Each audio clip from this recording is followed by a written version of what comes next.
Hey, can you tell me if there's some lag? I'm moving around my cursor right now. No, it's fine. No, it's fine. Okay, cool. Because on my phone screen, it looks like there's a lag. So never mind. As long as there's no lag, it's okay.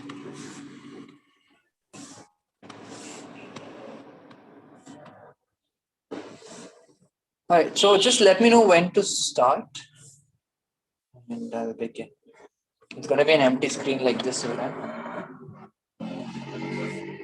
And yeah, you might hear a lot of background noise today because I don't know, the people around seem quite active and someone decided to repair their auto by banging it really hard with a hammer.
Hardik, can you let me know when to start? We have 29 people, including the six of us.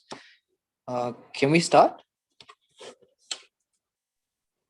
Hello, can you hear me? Yes. Hello. Hello. We can hear you, Hardik. Okay. Yeah, you can start now. All right, perfect. Cool. So I'm going to start off with something.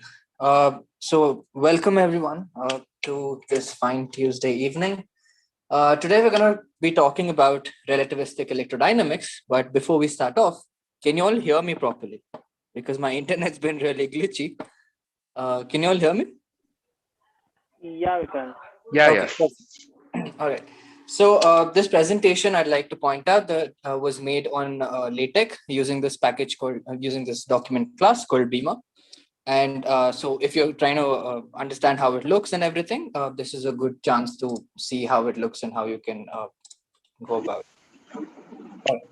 Let's get started. So like I said, today we're going to be talking about relativistic electrodynamics. The date is correct. Is it? No, it's not. Okay, never mind.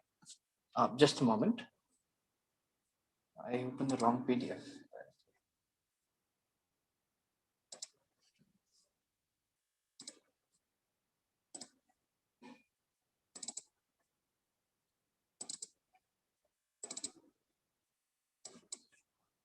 Yes, this is a improved version of the same. Right, and you'll see a few diagrams that I've drawn in this presentation, and those were made using the text package. So, LaTeX also provides you with a drawing tool called the text package, and you're going to see how those simple drawings look like. So, like I said, we're going to be talking about relativistic electrodynamics. Over the past week, we have seen what Maxwell's equations are and what they mean and everything. Today, we're going to include them with special relativity in the form of Lorentz transformations that we've seen, and we'll try to understand why exactly are Maxwell's equations said to be Lorentz invariant. Why are those better than Galilean invariant? Or why did we need these so-called Maxwell's equations in the form that they are, and so on. All right, so let's get started. Today, we're going to have a quick recap of everything we've done so far. And then we'll understand how magnetism, the magnetic field, is just a relativistic phenomena. All right, and then we'll understand how these fields transform. And in order to, encapsulate everything we've learned about the transformation of fields, we will try to get a new object, a new thing called the electromagnetic field tensor. You don't have to worry about tensors and stuff. All right, and again, we'll just rederive our Maxwell's equations from the entire thing. So that's what we're going to do. Let's get started. A quick recap first. We'll remember our Lorentz transformation equations. We could write them as a vector as so. Like here, you have x prime 0, x prime 1, x prime 2, x prime 3. X prime 0 was the time coordinate, and the other three, 1, 2, 3, are the spatial coordinates. And we wrote a Lorentz transformation matrix as follows. We had gamma, which was the Lorentz factor, 1 over square root of 1 minus v squared over c squared. Beta was equal to v over c, and we had, since there was no transformation in the y and z coordinates, these two are just 1. Everything else here is just zeros, so I didn't bother to fill them. And these are your original coordinates, x0 to x3. And we saw that we could sort of write them in a simplified form in terms of 4 vectors as follows. We had x prime mu equal to the summation of the matrix and another 4 vector x nu. The Lorentz invariant quantity was ds squared, which we wrote as minus c squared dt squared plus dx squared plus dy squared plus dz squared, which could be written in terms of 4 vectors as dx mu, dx sub mu, dx super mu. Or if you want to invoke the metric tensor, then it's like this: g mu nu, g sub mu sub nu, dx super mu, dx super nu. It's all the same. You don't have to worry. There's just Lorentz invariant quantities. Then we define for velocity eta super mu in terms of the proper time theta as follows. If I hope you remember all of this from our previous sessions. And then we defined our relativistic momentum in 3 dimensions as this bold p equal to m bold eta, which just means 3-dimensional stuff. And when you include the Lorentz factor, it sort of is in this form. And if you had to get the relativistic version of it in 4-vector form, then it's just p super mu equals m times eta super mu, where m is the mass of the object of the body. And using this 4-vector definition of momentum called the 4 momentum, we have the Lorentz invariant quantity, which is p super mu, p sub mu. And eventually it just tells you that the energy is a Lorentz invariant, which can be expressed as m squared plus p squared. That's it. So this was a recap of whatever we've done so far. Now we will try to understand why exactly is magnetism a relativistic phenomena. All right. And in order to do so, we will look at the conductor. We will consider a conductor as this black line, black parallel lines. That's our conductor. And as you know, a conductor has positive and negative charges. It's made of atoms. It has positive and negative charges. And this conductor is a neutral conductor, right? When you just keep a wire on the table, there's nothing happening with it. It's neutral. All right. Now we will place a positive charge plus Q that you can see over here in the circled plus. That's our test charge plus Q. And we represent it with capital Q, and it's a positive test charge. All right. Now what we observe is that if our conductor is just there, a neutral conductor, and this test charge is kept there, this test charge, which is not moving, V equal to 0, implies it's not moving, it's at rest, doesn't experience any sort of a force. That's something we know from electrostatics and everything. I'm not going to get into that. Even if there was a current flowing where the electrons move, that the current is induced by moving electrons. So if the electrons were moving from left to right, as shown by the blue arrow here, even then, this test charge, which is at rest, would experience no force. This is something we deduce from electrostatics, and I won't be getting into that. All right. Now we change our system a little bit. We change this entire system a little bit. And we will set the charge in motion. We will set this test charge in motion. And that's what we do here. We have the test charge, which was over here, and now we set it in motion. This motion, since we are now going to deal with special relativity, we sort of constrained this motion to be uniform motion and the same as the flow of, in the same direction as the flow of electrons. So if you could observe carefully, the length of this blue arrow, which represents the current or the flow of electrons, is the same as the length of the red arrow, the motion of the charge, the test charge. All right. Now we will look at this scenario. So we have a system where we have a conductor represented by the black lines. Inside that, there's positive and negative charges, and we set the negative charges. There is a current flowing, so we say that the negative charges are moving in a direction represented here. And we also set the positive charge in motion. The motion is along the direction of the electrons itself with the same magnitude. All right, so they're basically equal vectors. Now we'll look at this in two different ways. We have two frames of reference.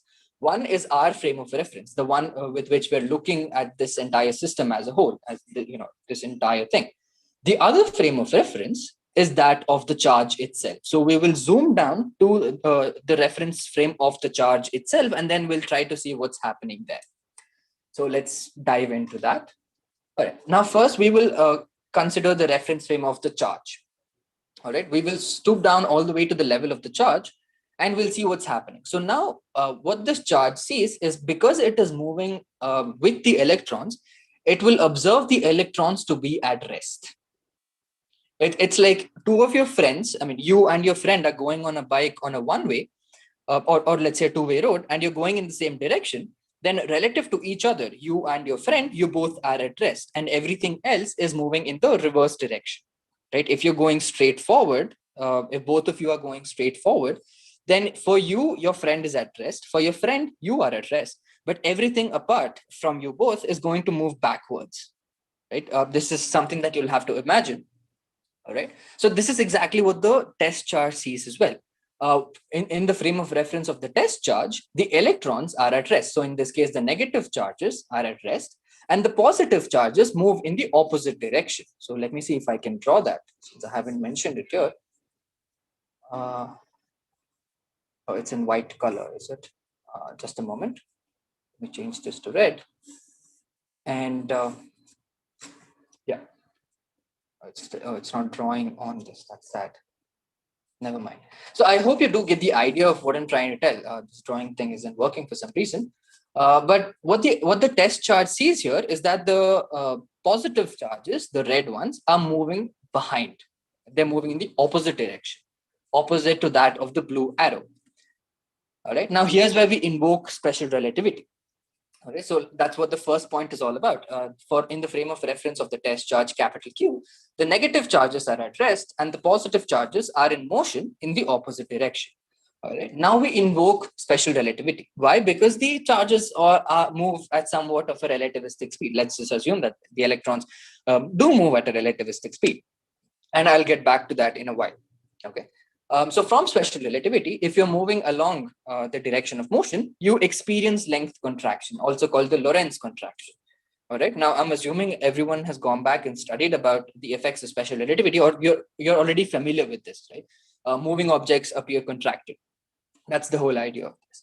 So for the test charge, if you're with the test charge, you're going to see that the positive charges, which are moving in the opposite direction, undergo a Lorentz contraction or a length contraction. Now, as a result of that, these positive charges are going to clump together. They sort of appear contracted, so the distance between them is going to reduce.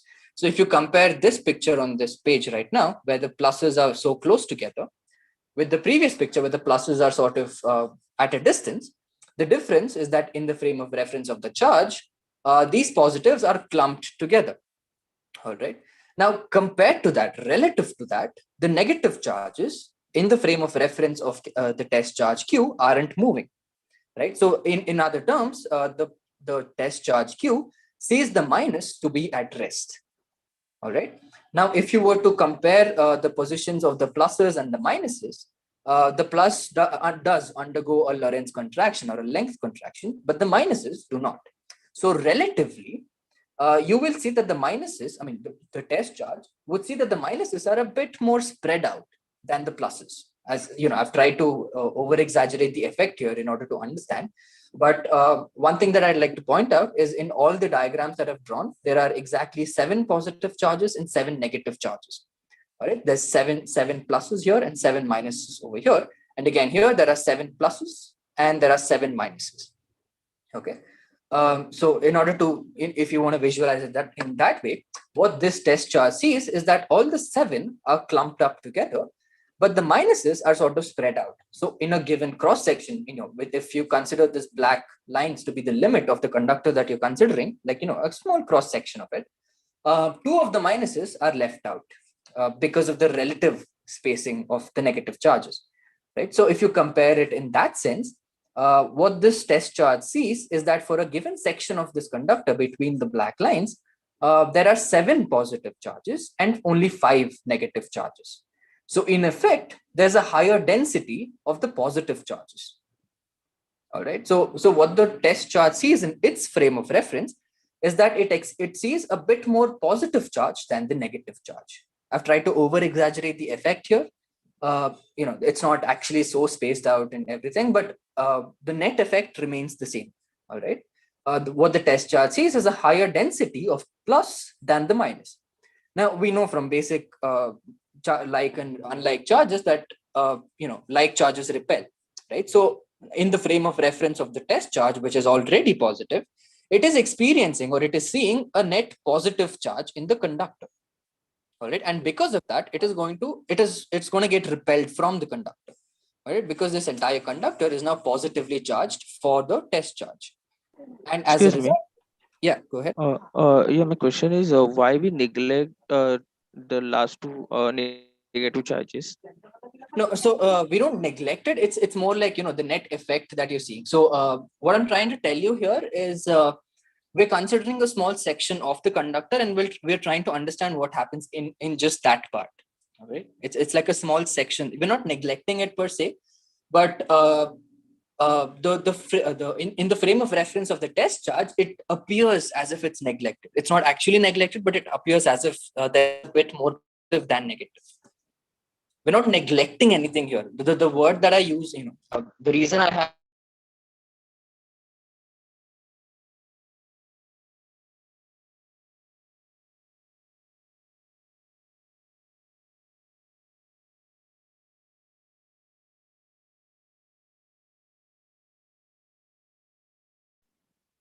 Guys, can you hear him? Vikrant, I can't hear you. Yeah, also I'm not able to hear. Yeah, voice is gone.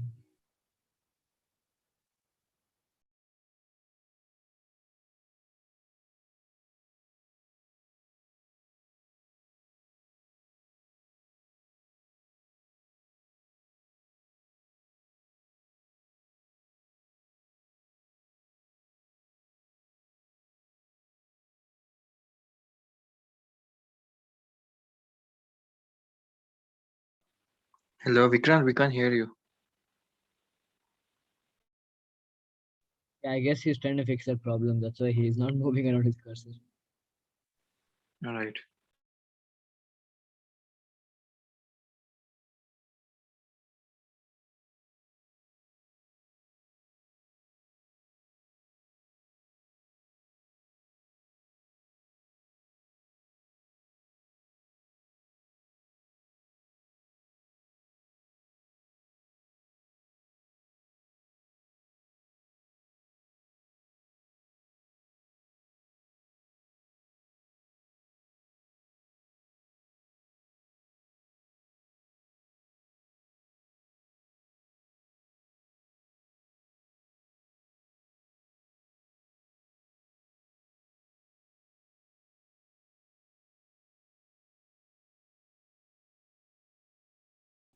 Guys, actually, Vikrant's home power went off, so he'll try joining quickly.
So guys, Vikrant will join in like 2 minutes. Anyone have doubts in what till now he was telling? Why this length contraction happens or why the charge?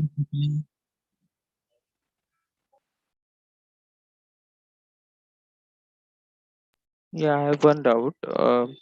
Here, when we consider the direction of current, means electrons are moving in opposite to the conventional direction of current, right? See, we are not dealing with current or anything. We are just considering a conductor where electrons are moving. And the ions, that's the ions are at rest and electrons are at moving. Yeah, Vikrant joined. I think. Hey, I'm back. I'm really sorry. The transformer near my place exploded, and that got me a power cut. Give me a moment while I join back and share my screen. Let me see. Hey, can you make me a co-host again, please? Make Wiggs the co-host. Vikrant, you got one question actually. Manish, a question. I think you can repeat again.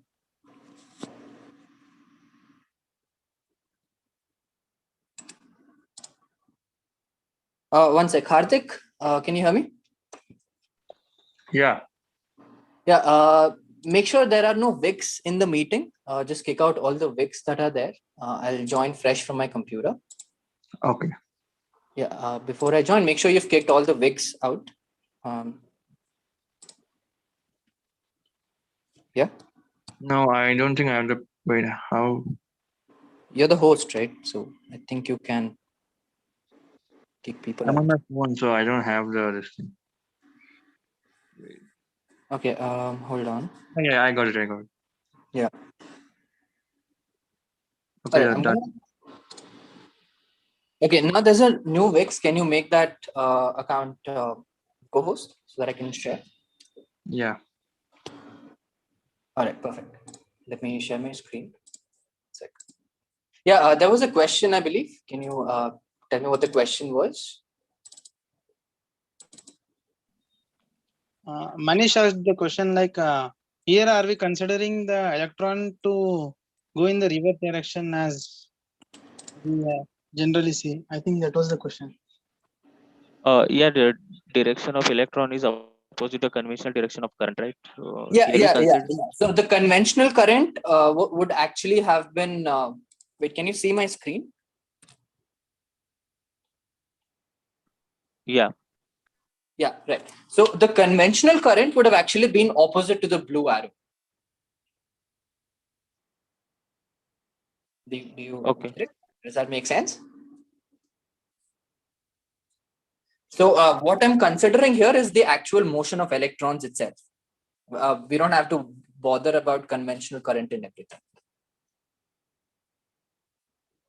Okay. Does Okay. that clear the question?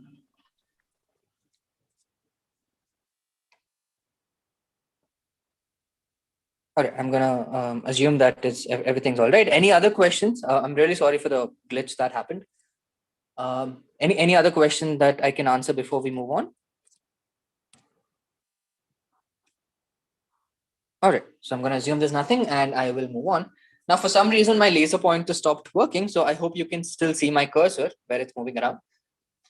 Okay, so what I was saying is in the frame of reference of the charge, the pluses undergo a Lorentz contraction and the minuses are relatively spread out in the frame of reference of the test charge. Now I've over exaggerated the effect here, but the result that we get out of this is that this test charge experiences a net positive charge from the entire conductor.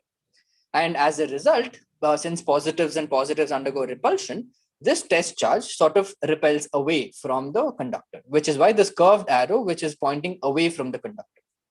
All right, so what's happening is we have, so long story short, we have a test charge that is moving relative to the electrons, the minuses, and it sees that the pluses undergo a Lorentz contraction, and as a result, it experiences a net positive charge in a conductor.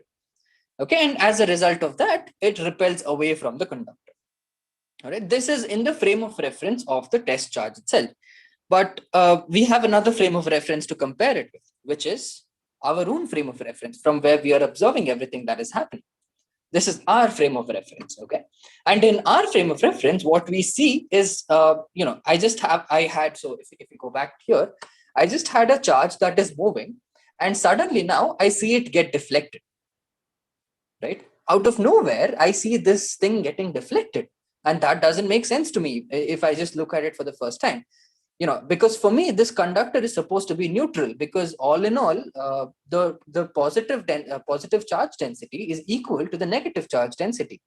All right, that's what makes a conductor neutral when there is something. And even if there is a current flowing through it, there's also these positive charges that sort of flow in the opposite direction. So that way it still remains neutral. It's supposed to be neutral, right? And in that sense, a moving positive charge should not undergo repulsion, should not move in this curved path, but it still does.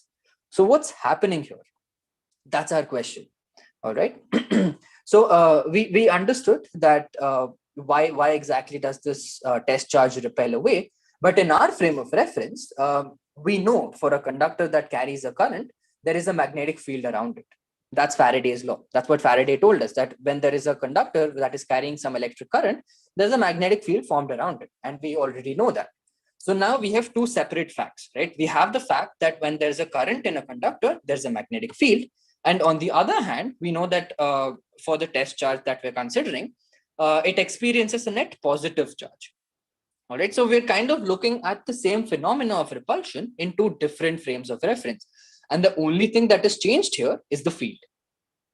Right? In the frame of reference of the test charge, it experienced a net electric field, a positive electric field. And because of that electric field that it got deflected, it got repelled away. It was a net positive electric field. Now, when we switch the frame of reference to our own frame of reference, like you see here, we know that there is a magnetic field because the conductor is still neutral for us. Right? For the test charge, it may not be in its frame of reference, but in our frame of reference, the conductor is still neutral. So the only way that I can explain this repulsion, the deflection of the test charge away from the conductor, is if there is a magnetic field around. So what is magnetic field in our frame of reference is an electric field in the frame of reference of the charge. And there we have it. The bridge was special relativity, right? In our frame of reference, we already knew there was a magnetic field because Faraday told it long ago. Special relativity is a newer theory which explains this so-called deflection of the test charge. How we go into its frame of reference and we employ Lorentz contraction. Lorentz contraction is a consequence of special relativity, right? So that's how we can conclude, all in all, that the electric field generated in the frame of reference of Q is the same as magnetic field in our frame of reference, and the net result is repelling, like I explained till now. And so what you see is an electric field in one frame is magnetic field in another frame, and vice versa. What you see as a magnetic field in one frame turns out to be the electric field in another case. And the simplest example is an electromagnet. So you just take a pipe or something and wrap it around with a copper coil and pass current through it. It generates a magnetic field, and that's exactly this entire phenomenon. Right? It's kind of a solenoid that you can see. It's just a conductor, and you have a solenoid that generates a magnetic field, and that's like the direct use of special relativity in your daily life. Electromagnets are used in everything, the refrigerators, probably the televisions, and every other place, right? So there we have it. We have now magnetism that is just a phenomenon of special relativity. What is magnetic in one frame is just electric in another frame, and what is electric in one frame is just magnetic in the other. And so we can switch back and forth between the electric and the magnetic fields by just changing our frames of reference. One thing that I'd like to emphasize upon here is that the test charge here is in uniform motion throughout. This motion, the v vector that you can assume, is always uniform, right? So it's the frames of reference that we're talking about here are by default inertial. Inertial. The whole special relativity applies only to inertial frames. So that's sort of an internal implication that you have to keep it at the back of your head when you're trying to understand why magnetism is a relativistic phenomenon. And with this, I would like to conclude about magnetism as a relativistic phenomenon. That's what we've understood. Right. I have Now, a doubt. yeah, go ahead. How do I know that the length gets contracted here? By That's just basic Lorentz contractions, right? That's well. Let me go back here. Where is it? Yeah. So if let me see if I can draw this for you. So, I didn't want to draw stuff today. I just wanted to make sure that I could explain it to you just with the presentation. But since the question has come up, it's just we had our frames of reference here, all right, and we took this to be the x-axis. We'll ignore the y and the z. It doesn't really matter to us. This is the origins O dash, and this is the other axis x dash. All right. We had a Lorentz contraction equation. I'll just write it as x prime equals gamma times x minus vt, right? Where v is the velocity of this. Now, if I was to consider two events that happen, so I'll sort of consider the an interval between two events. I'm not going to get into depths of this. I would recommend you just look up at Lorentz contraction as to what exactly it is. But when you work it out, delta x is simply, I think, 1 over gamma, I believe. Just a moment. I sort of mess that up sometimes with gamma and 1 over gamma. Yeah, it's 1 over, it'll be gamma times x. Yeah, delta x. So, right. So what this tells you is that whatever your length was in one frame is going to appear shorter in another frame. However you want to take it, whichever frame of reference you want to take it. So what's happening here is since this test charge is moving, it's gonna appear for it that the pluses are moving in the opposite direction, and there's relative motion that's happening, and therefore there's a Lorentz contraction of the pluses. Why is there no Lorentz contraction in the minuses? Is because it's at rest with respect to the minus. The minuses are at rest in the frame of reference of the plus, the test charge. The only thing that is moving for this the test charge are the pluses. So it's going to see that those are contracted. That's it. I have one doubt, Vikrant. Yeah, go ahead. We can explain magnetism due to a conductor where the electrons are moving. That is, if current is flowing, how magnetism is generated. But how about for permanent magnets? How we can explain? That's a more deeper topic. There is a video by Minute Physics that I would recommend. I really, that's a little vast topic to cover. You'd have to get into the domains of how the permanent magnets behave and everything. I don't want to really get into that right now because that would sort of be a great diversion, but we can have a discussion on that after this session. I hope that's okay, Sagar. Vikrant? Yep, go ahead. I think the direction of magnetic field, like in our frame of reference, the positive test charge is deflecting downwards. So I'm supposing it is experiencing the Lorentz force, the Q V cross B force. Yeah. So the direction of V and B is 180-degree, right here, if we consider Yeah, it. I didn't really, pay attention to the direction of magnetic field and the deflection, but I just drew it roughly just to explain to you the whole phenomena. Okay, but I just want to confirm that it is that Lorentz force only that is Yeah, causing it the is the reflection. Lorentz force. It is the Okay, Lorentz. okay, Yeah, okay, it is okay, the okay. Lorentz force. But I didn't pay a lot of attention to the direction of the magnetic field because I think when I was making this figure, I assumed the left hand rule for the direction of magnetic field, because my so-called my current that I've represented here is from left to right, right? So I use the left hand rule, and the curl of the fingers tells me the direction of the magnetic field. So Okay. I think that's what I did. But you can always make sure that whatever you're studying is correct. My whole idea here is just to tell you what exactly is happening. All right. Okay. I'm not getting into the exact specific details of how the magnetic field is, what the Lorentz force is, what the directions are, and everything. Mhm. Right? The Okay. net result that I want you to take away from this is that it is because of the magnetic field in our frame of reference that the charge is getting deflected. That's it. That's the net thing that's the final thing that I want you to take away. Right. Okay. All right, Sagar, I hope you heard about the permanent magnets thing. We can probably have a discussion later on, depending on the time. All right. Yeah, okay. Yeah. All right, let's move on then. So we saw how the electric and magnetic fields can be interpreted in different frames of reference. So in a way, we can say that they're being transformed, right? What is electric field in one frame of reference is being transformed into a magnetic field in another frame of reference. So all in all, what we're trying to study now is the transformation of the fields itself. All right. So we just saw that we can convert electric and magnetic fields with with the change in frames of reference. But what we are more interested in is to try to find out if there's a general rule of transformation. Like we had a set of equations for Lorentz transformation, right? Let me just go back to that. If we go back to Lorentz transformations over here, we were nicely able to represent all of these in 4-vector form, right? We had this is a new vector, 4-vector, and this is the old original 4-vector, and there was some transformation matrix that took place, and we had this concise relation. Now, the question we want to ask ourselves is there something like that for the fields? Just a moment. Yeah. So our question is there something like that for the fields itself?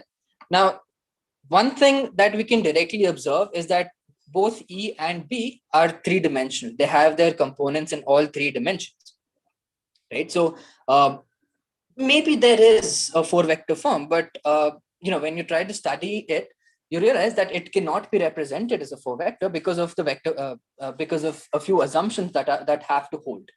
Okay, one is that charge is invariant. And we don't really bother about how these fields were produced. Do you bring a magnet? Do you have an electromagnet? We don't really bother about those. What we are bothered about is the fields itself. All right. And we also assume that we know everything there is to know about the electromagnetic field, whatever field it is that we're studying. We assume that we know everything about it. All right. So so the reference that I use for this is Griffiths. I won't be getting into the details of the calculation itself.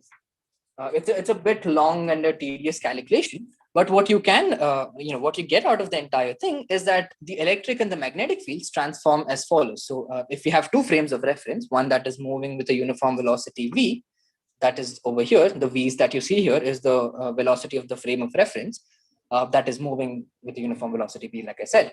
The electric field, the x component stays the same, the y component transforms as so, and the z components transforms as so. Now you see that the y component of the electric field also depends on the z component of the magnetic field. And the z component of the magnetic field depends on the y component of the, the z component of the electric field depends on the y component of the magnetic field. And similarly, when you try to work out the transformation equations for the magnetic field, the x component remains the same, but the y depends on the z of electric, and the z depends on the y of, the z of magnetic depends on the y of electric.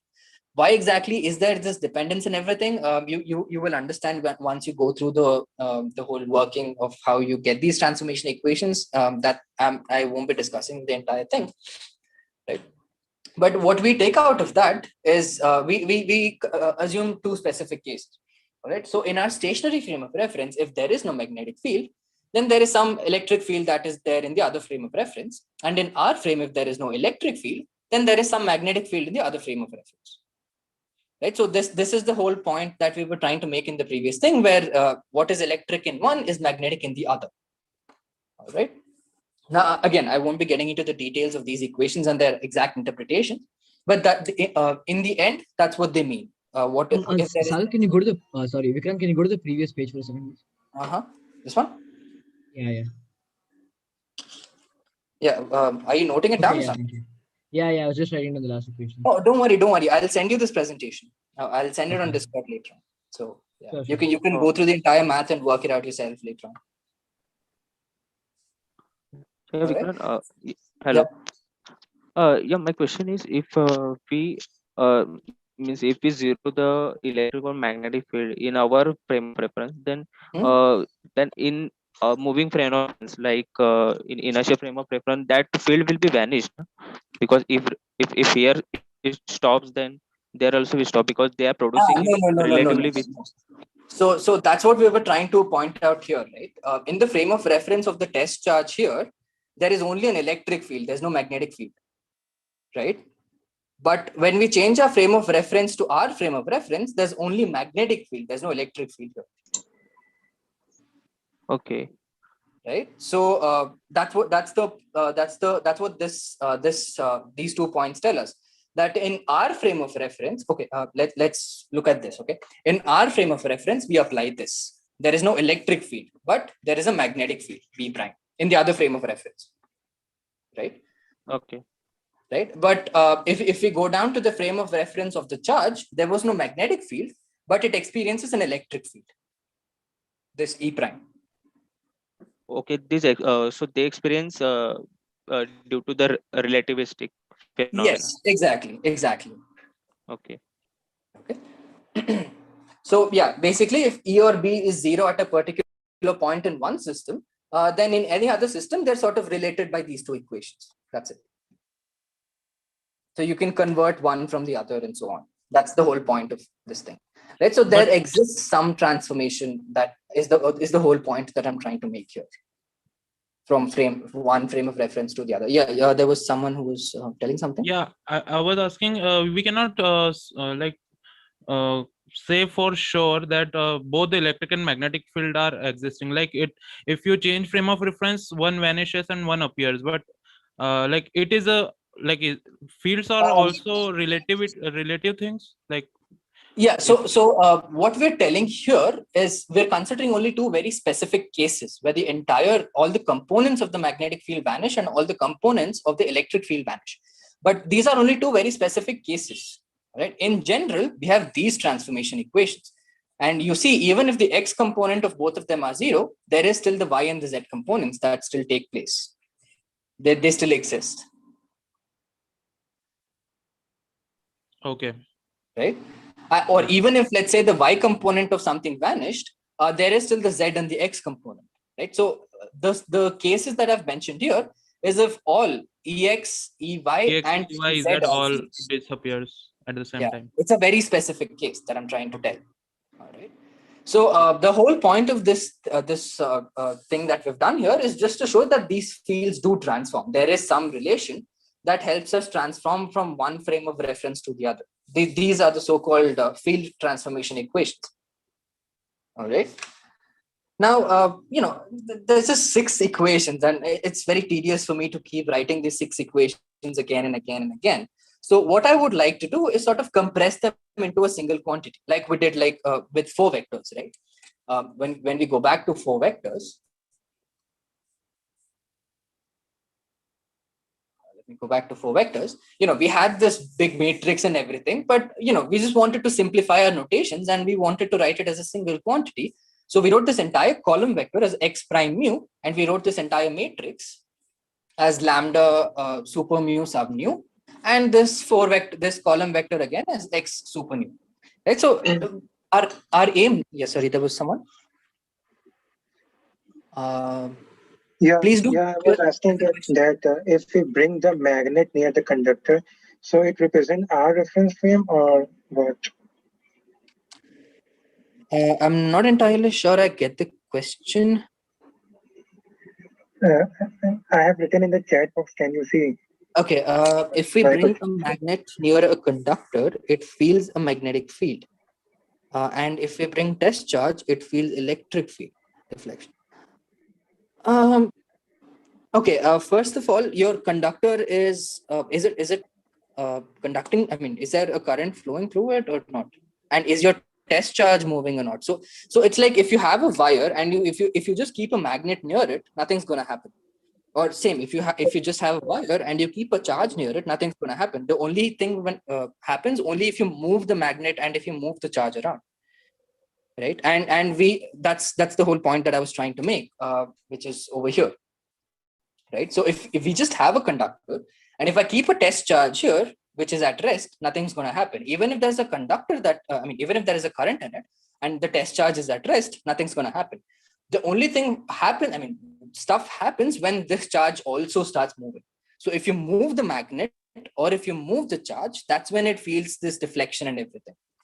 And that's when you feel magnetic repulsion. So if your question, if I may modify it, I'm assuming that you're moving your magnet front and back near the wire that is conducting current. Okay. And I'm assuming that your test charge is also moving near the conductor. Okay. Then the test charge is only going to deflect if it is moving. That is in its frame of reference. And if you're considering a magnet, then you'll only feel magnetic repulsion in your frame of reference, right? Because magnetic field sort of is our construct by Faraday's law. So that's a vague way to look at the entire thing. I hope that answers your question. Okay, thanks. Very good. Okay, so let's move on. So yeah, our aim now is to make sure we can compress all of this into a single quantity. But then realize there's like three components of the electric field that depend on the components of magnetic field. And then there's three components of the magnetic field that depend on the components of the electric field, the EZ, EY dependence, the BZ, BY dependence, and so on.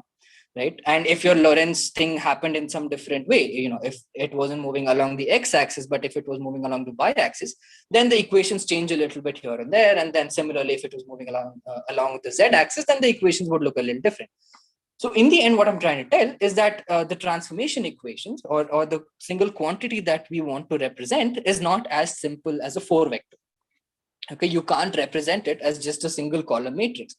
So in order to represent what we're trying to make, we need a 4-dimensional thing. We need a bigger matrix. And that's what we call a second order tensor, which is this quantity F mu nu. This quantity called F mu nu comes into existence because we are trying to compress everything that we know already into a single quantity. Everything that we know about the so-called electromagnetic field, we are trying to compress it into a single quantity. And that quantity, because we have so many dependencies, has to be a second order tensor. And it has to be antisymmetric. I won't be getting into why exactly should it be antisymmetric and everything. But I can just tell you vaguely that it has to be second order because there are 4 dimensions that we're working with, all the X, Y, and Z, and the time thing. All right. So I'll just give you a brief look on. So from now on, it's actually going to get a little mathematical, but I will not be getting into the math of it. I'll just try to explain to you what they mean from the outside. And I'll give you this presentation after we're done, and you can go through the math later on if you're interested. Okay. So a second order tensor is just a 4x4 matrix like this, which has its components as T00, T01. This is something that you know from 12th grade. If you've studied matrices, it's just a simple matrix. You were used to writing it as Tij, and that's exactly what you're doing here. Okay, you have T00, T01, T02, T03. The 00 is the time component. The 11 is the space component. The 22 is, the 11 is X, 22 is YY, 33 is ZZ. That's the whole point of this. Okay, but since we're using numbers, we don't have to limit ourselves to the English alphabets A to Z. We can use as many as we want. The other quantities, the 01, 02, 03, 2021, 3031, and so on, the cross terms, the off diagonal terms. So this is called the diagonal, the 00, 11, 22, 33. That's called the principal diagonal or just the diagonal. Everything else are dependencies. They're like cross terms. They're called cross terms. That just tell about how each term is dependent on other, or if it is not. They sort of tell us about that. Now, the structure that we are looking for, the field tensor, the electromagnetic quantity, we call it the field tensor because we are representing the electromagnetic field in the form of a tensor. So field tensor, and F for field, so F mu nu. We said it to be antisymmetric, and this is just a regular matrix thing that you might remember from your 12th grade matrices. An antisymmetric matrix has the principal diagonal elements to be 0. So the main diagonal, the 0, 0, the 1, 1, the 2, 2, and the 3, 3 are just zeros. And the upper part is like the negative of the lower part. So if I choose this to be my form of the field tensor, where I call F0, 1, 0, 2, 0, 3, 1, 2, 1, 3, 2, 3 to be the positive quantities, then the remainder are just the negative of those. That's how an antisymmetric matrix is defined. You can go back to your chapters on matrix from 12th grade and just have a revision of that. All right. So one good thing that we observe is that even though this matrix is a 4 cross 4, in the end, since it is an antisymmetric matrix and so on, we just have to calculate these 6 quantities: F0, 1, 0, 2, 0, 3, 1, 2, 1, 3, and F2, 3. If I am able to calculate these 6 quantities, then I know these 6 as well. And I'm done. The so-called representation of the electromagnetic field that I wanted is achieved, right? So we'll now go ahead and try to calculate or see how to calculate these F0, 1, 0, 2, 0, 3, and so on. So from here, it gets a little mathematical. You don't really have to worry about it. I will try to walk you through it as much as possible. But before we get started, we have to remember how we differentiate in relativity and everything. So you will remember that we had a vector potential where, because the divergence of the magnetic field was 0, so we defined a vector potential, and in relativistic notation, it's a 4 vector, where the 0th component, the time component, is the scalar potential. The electric field that you have, E equals minus del phi, the grad phi, that's the scalar potential, and the C is just put for dimensional purposes. You don't have to worry about it. Okay. Now you already are familiar with the inverse triangle, the del operator.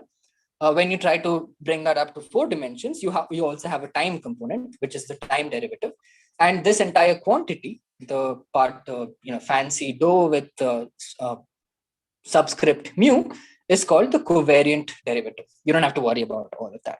Okay, and we can come, we can switch the index up with this so-called transformation, and we get this. Okay, you don't have to worry about all of this at all. Where I've used the metric to be minus 1, 1, minus plus plus plus.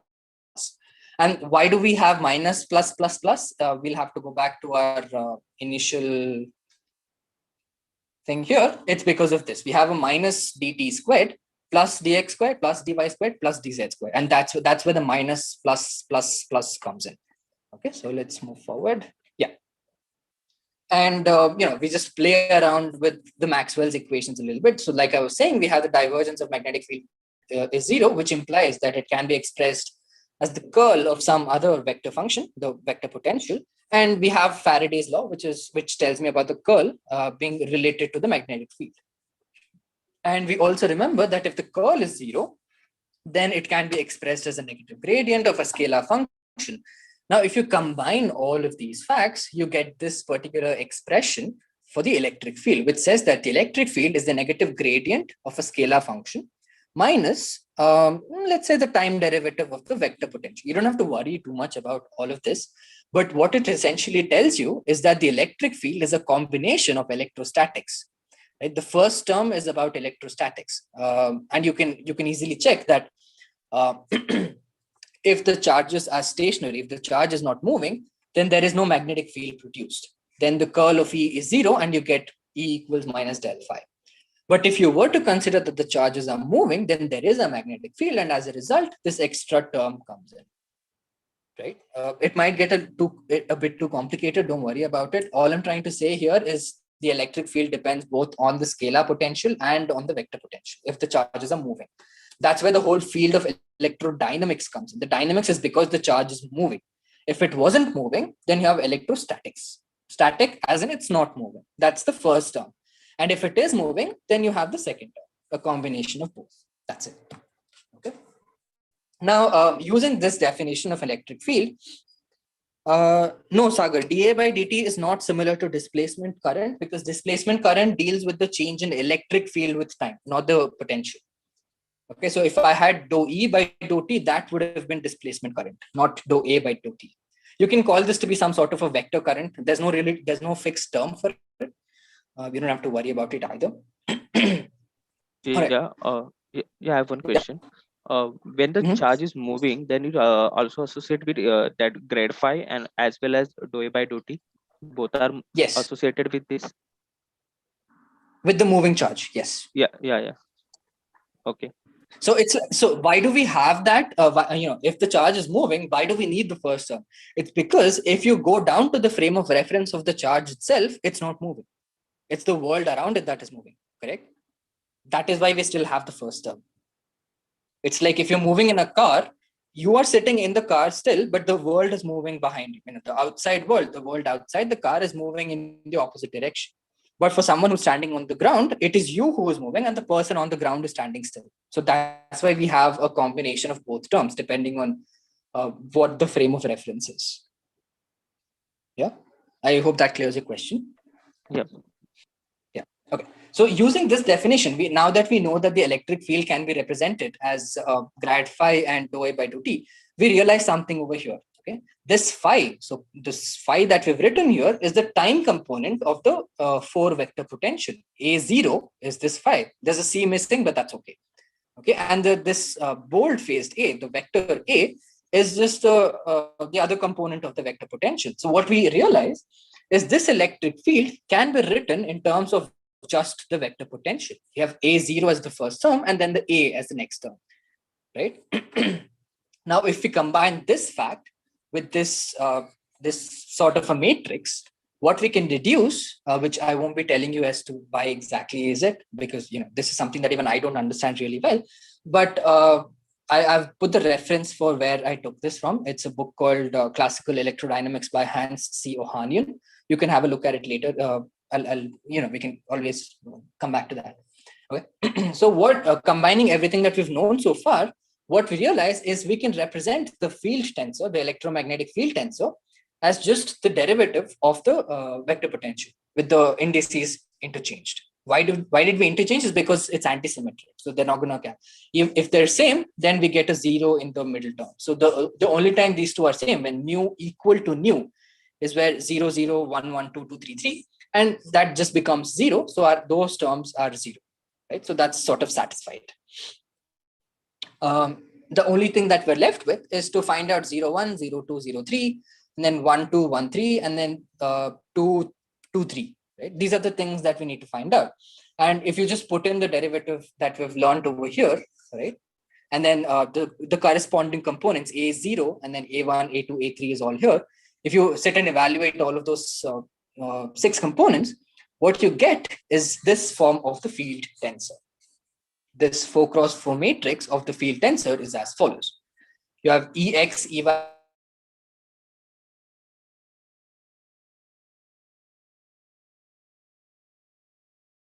Vikrant, we can't hear you. I think you got muted again by mistake. Yeah, his voice is breaking.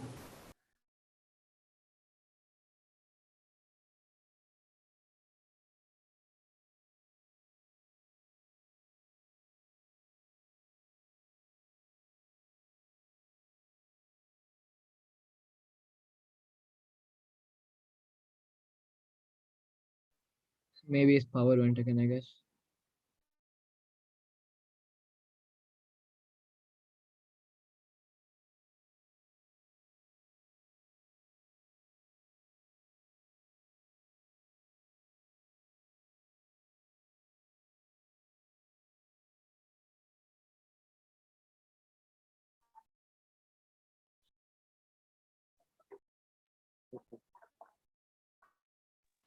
Guys, 2 minutes, he'll join back.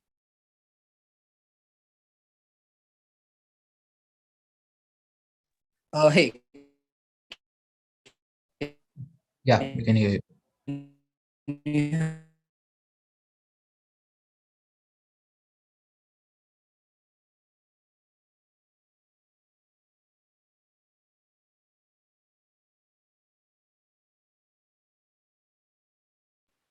Vikrant, you can't hear you again.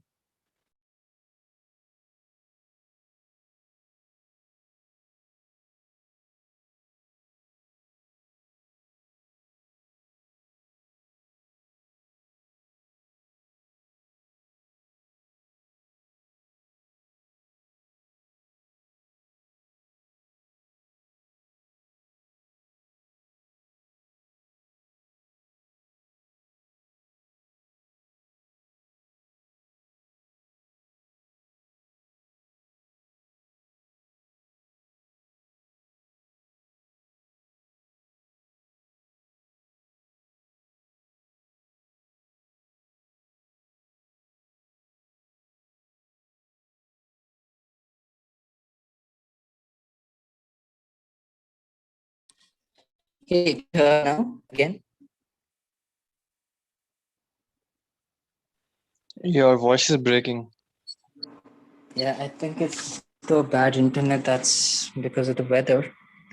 What about now? I'll try to change my internet. Yeah, it's good now. Yes, now it's clear. Is it still breaking? No. All right. All right. Thank you. I'm really sorry for the whole disturbance. I think it's the transformer effect that happened. Okay. So what I was trying to tell is, if I had used the other metric signature, which was plus, minus, minus, minus, then the field tensor would have looked a bit different. The minus signs would have sort of exchanged or something. Right. That's not a big thing for us.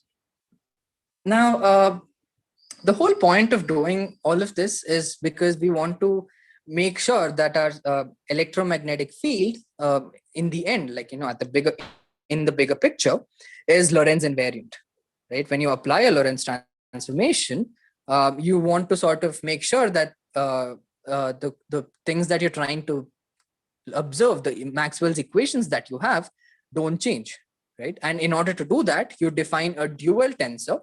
I won't be getting into what the dual is, but it's like the complementary of it. All right. It's like if I had f mu nu as in the previous slide here, then the dual for that would be defined like this. And I'll leave this to you as an exercise to verify if these are scalar quantities. F, the product of these two matrices, F super mu nu and F sub mu nu. And then the final quantity that we want to worry about is F super mu nu and G sub mu nu.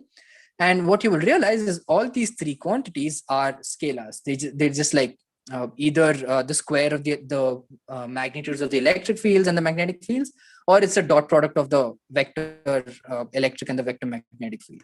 And in the end, what we get is these quantities, F mu nu, G mu nu, and everything are Lorentz invariant, which is what we wanted to achieve in the bigger picture. All right. Now, let me just take 5 more minutes and we will sort of recover our Maxwell's equations from this field tensor. So I told you that this field tensor is like the quantity which has both the electric and the magnetic field. So we should be able to derive our Maxwell's equations from it, because from our Lorentz transformation we could derive Galilean transformation. Then from this electromagnetic field tensor we should be able to derive the Maxwell's equation. So let's try to do that now. All right. Oh yeah, I missed this point. So in order to do that, we can encapsulate everything we've done so far in just this boxed equation that we have. We have the derivative of f mu nu with some 4 vector x mu equal to mu naught j mu, where this j is the current density. Okay, and that's defined as c rho time and the regular current vector. Okay. C rho is C again is just for dimensional purposes, and rho is the charge density. Okay, so this is like the current density, and the time component is the charge density. Okay. So yeah, that, and so in order to get all those 4 equations, we have these 2 equations. So what you're seeing in this single box is all of 4 Maxwell's equations. Right. This is like the I don't know, the smallest form you can write your Maxwell's equations. Actually, there is another shorter form, but I won't be getting into that in this presentation. So as far as this today is we're concerned with, this is all of Maxwell's equations, and this down equation that we have that shows the derivative of J super mu is the continuity equation, which you may or may not remember. It's not that important. All right. So so we have all of Maxwell's equations combined in these two. But don't believe me. I will show it to you how we can recover our Maxwell's equations from these two, which is our next task, recovering Maxwell's equations. All right, so let's recall what the Maxwell's equations were. We had first one to be the Gauss's law, the divergence of E giving the giving rho. Epsilon naught is just a constant anyway. The divergence of B is 0. And then the first one is Gauss's law. The second one has no name, so we call it the nameless law. The third one, the curl of E gives gives a change in the magnetic field. That's our Faraday's law. And the last one, which gives the curl of B with the Maxwell correction, is the Ampere-Maxwell law. So here, this epsilon naught dou E over dou T, that's the displacement current. Okay, and that was Maxwell's correction, right? And we just saw that all these four equations, we claim that they can be written in just two equations as equations 6a and 6b. All right. Now I will show it to you why exactly are these the compressed form or the short form for Maxwell's equations. So let's start working it out, and I'll soon conclude today's presentation. All right. So we have our first equation 6a, which gives me the derivative of the field tensor f mu nu.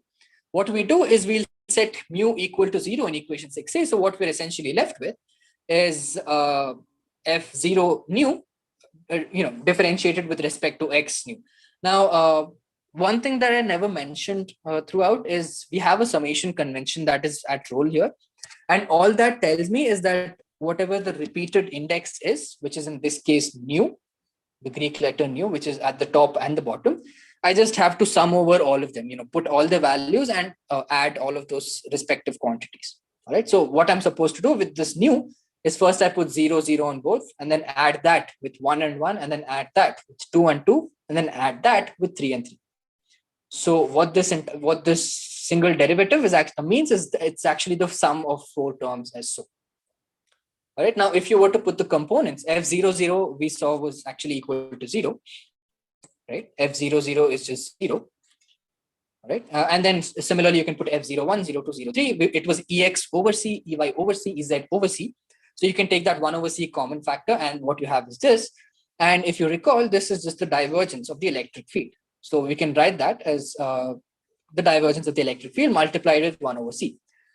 But on the right, so that was the left-hand side of the equation. But on the right-hand side, we still have a mu naught j mu.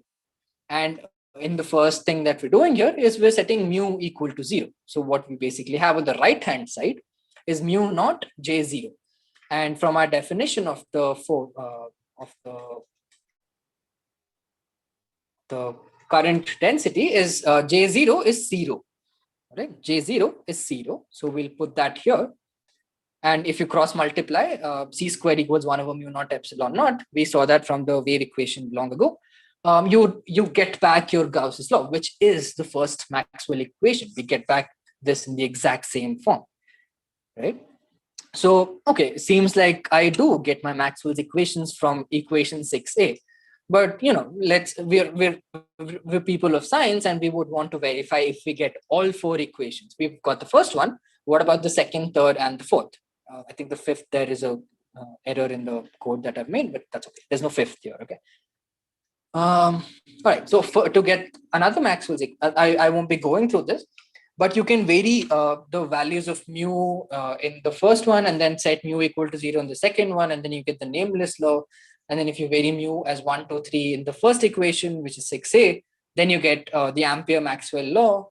And again, if you were to set mu equals 1, 2, 3 in the second equation, you get Faraday's law, and so on. So I've put a note about the summation convention.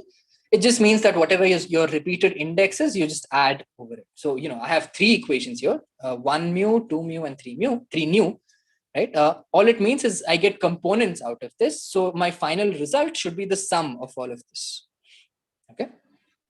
So with that, we see that, we have recovered our Maxwell's equations from the field tensor, and that's sort of the end of relativistic electrodynamics. Our whole aim here was to use special relativity and express the entire electromagnetic field in a single in a quantity that would remain Lorentz invariant, which we have defined as this matrix here.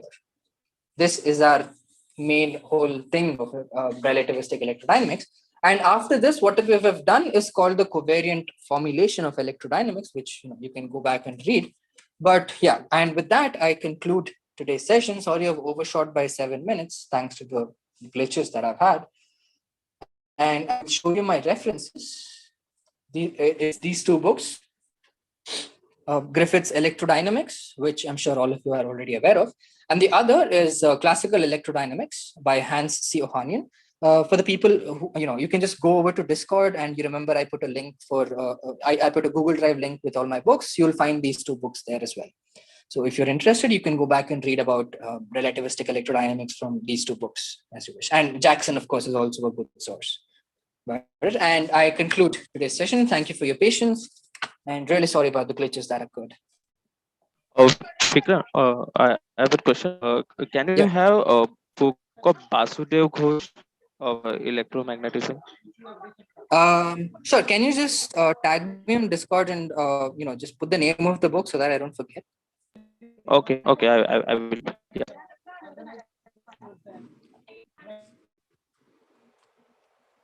Okay. While I have some water, if there's any questions, I'd be happy to take them.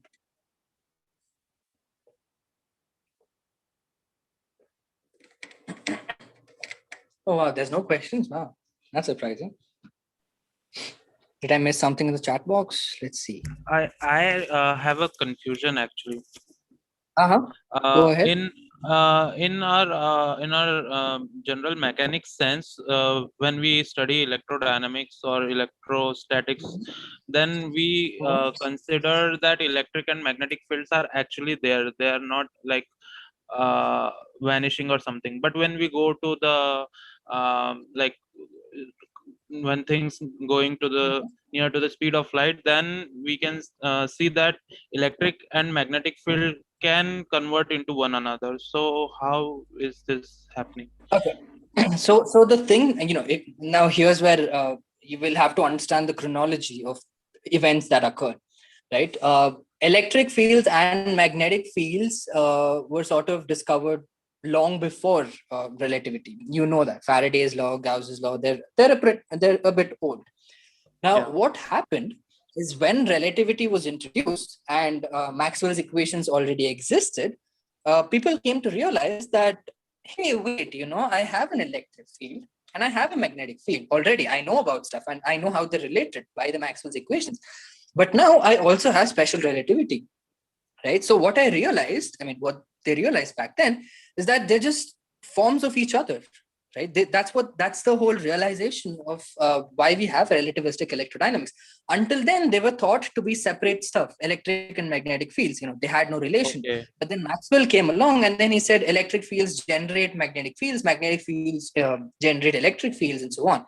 It was good until then, until special relativity came in and it said, you're correct. Yes, electric fields do generate magnetic fields and magnetic fields do generate electric fields. And this is why. Relativity said, this is why. It's because they offer reference system, the frame of reference change in vague terms. That's not exactly how it is. But in vague terms, relativity came and said, this is the relation. This is why a magnetic field and an electric field exist in the first place.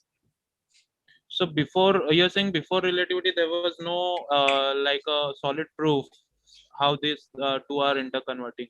No, they had that, right? Maxwell's equation is the unification of the electric and the magnetic fields. But as far as I understand it to be, they were sort of not sure if they were not sure of how deeply are they connected. Okay. They already knew that they are interconnected, right? Maxwell's equations. Let me go back to the Maxwell's equations here. Right, the third Faraday's law tells you that because of an electric field, there is an induced magnetic field, and the magnetic field there is an induced electric field. They already know that. Maxwell. That's why Maximus, because he unified electricity and magnetism. Right, but as far as I understand it, the issue lies in the level of understanding as to why are they related. Okay. Makes sense? The change in frames of reference can account for, like, Yeah. the And magnetic yeah, another field thing that I'd like to point out. Sorry, your voice kind of broke. Can you repeat that? No, I'm saying, like, the change of Yeah, a little. Yes. reference frame and stuff can account for the magnetism, and we change it in terms of electrostatics, right? For example, in like moving charges and what do you say, currents and stuff. But how do you account for magnetostatics, like magnets in general, like Yeah. So if diamagnetic substances and stuff? okay. So the field statics is for stationary charges. Okay, the charges are not moved. Okay, but the field magnetostatic is moving charges, but uniformly moving charges. They don't act. All right. So right. Okay. This is again a different now. Electrostatic and magnetic. Let me go to the board over here and write it everything. Okay. So electros. I hope you can screen still.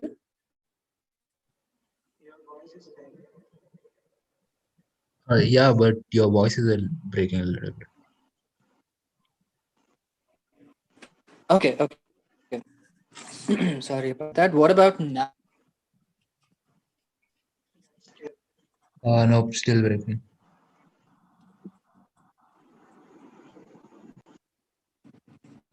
Okay. Both time.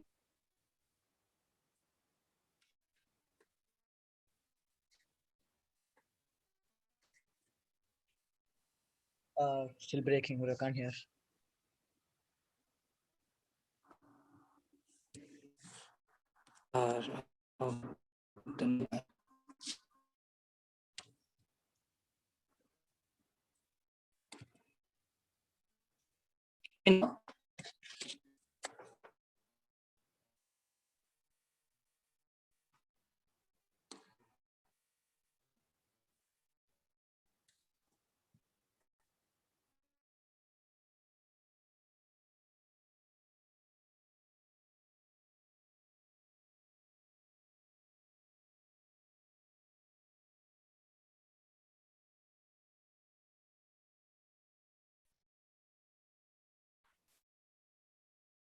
Okay, can you hear me now?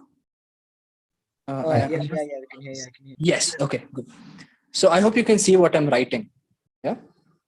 Yeah.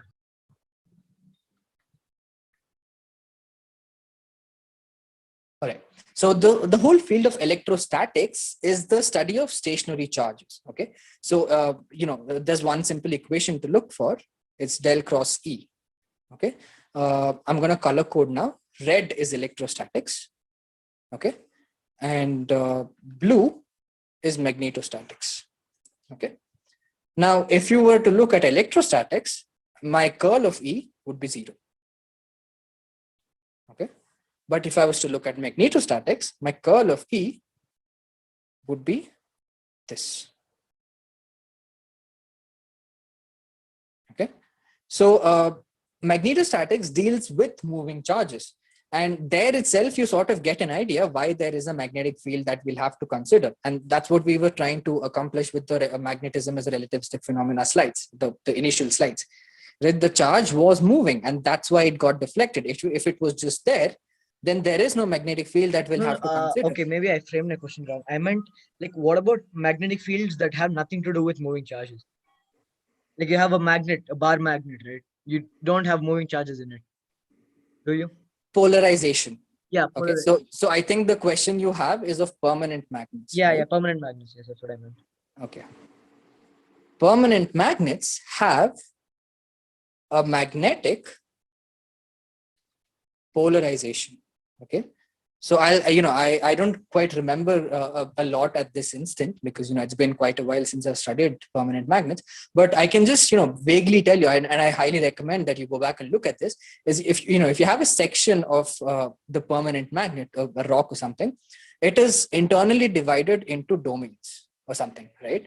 And each of these domains has individual atoms that are sort of pointing in some arbitrary directions. But in a permanent magnet, I believe that all of them are sort of pointing in the same direction, which gives rise to a magnetic polarization. All right. And because of this so-called polarization effect is why you have permanent magnets, something like this. All right. And now, again, this is related to some relativistic phenomena, but I'm not able to recollect at the moment. I can always get back to you, or you can go ahead and watch this video by, I think, Minute Physics, who tells about how exactly permanent magnets work. It's been a while since I've looked at permanent magnets, so I don't quite remember a lot at this moment. Right? But I hope you sort of get an idea as to why permanent magnets behave the way they do. I'm sure there is. Let me see if I can immediately find something.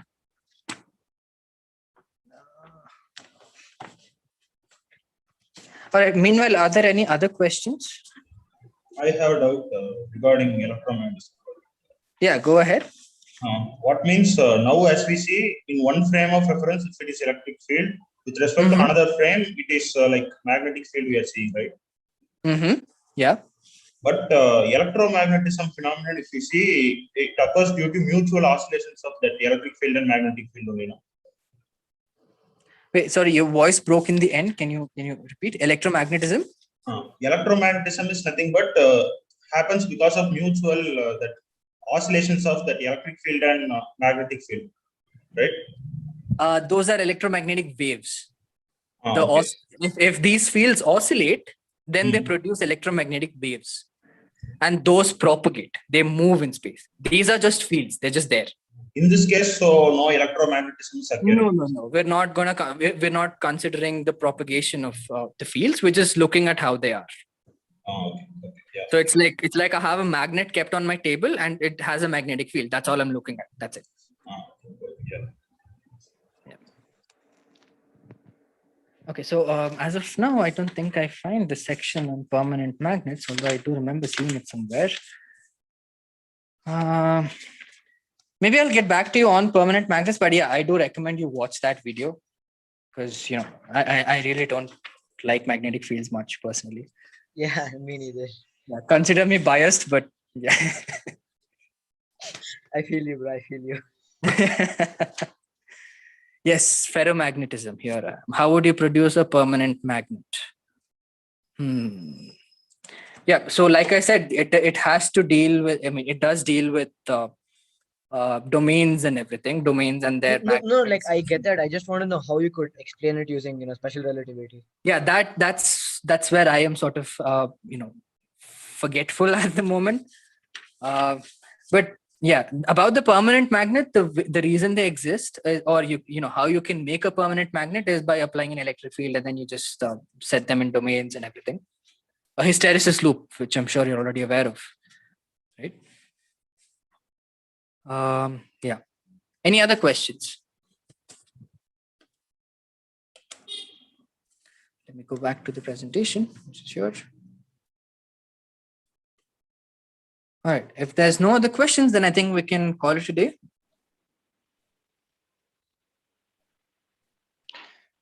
Yeah, I think we can stop the meeting now. All right. So I hope you guys had fun. And if you have any questions, do reach out to me on Discord. And I will try to get back to you as soon as I can. And yeah, thank you for your patience. Really appreciate it. And all the best for your projects that you're going to do. Thank you. Bye-bye. Take care, everyone. Bye. Thank you. Thank you.